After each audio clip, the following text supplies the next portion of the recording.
শ্রীপাদ শুভনিতাই দাস ব্রহ্মচারী প্রভূত প্রবচন সভায় একবার জগতে নিয়োগ দিবেন।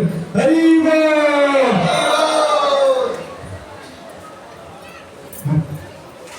হরে কৃষ্ণ। চল হরে কৃষ্ণ। কি শিখলেন আপনারা? শিখতে তো আমাদের অত্যন্ত আজকে যারা ইউথরা যে অনুষ্ঠানটা করলেন, এটা আমাদের সকলের অত্যন্ত শিক্ষণীয় বাস্তব প্রেক্ষাপট যেটা হচ্ছে এখন। ওরা যেটা দেখেছি সেটা আমাদের সমাজে দেখতে পাচ্ছি কিনা?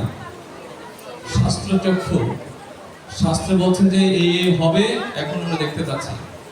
সেই জন্য আপনার যারা যে সমস্ত ছেলেরা, যে সমস্ত মেয়েরা এখন ভার্সিটি লেভেলে আছেন, কলেজ লেভেলে আছেন, তারা যাতে এই ধরনের পরিস্থিতি না পড়ে, সেই জন্য আপনাদের অভিভাবক হিসেবে আপনাদের দায়িত্ব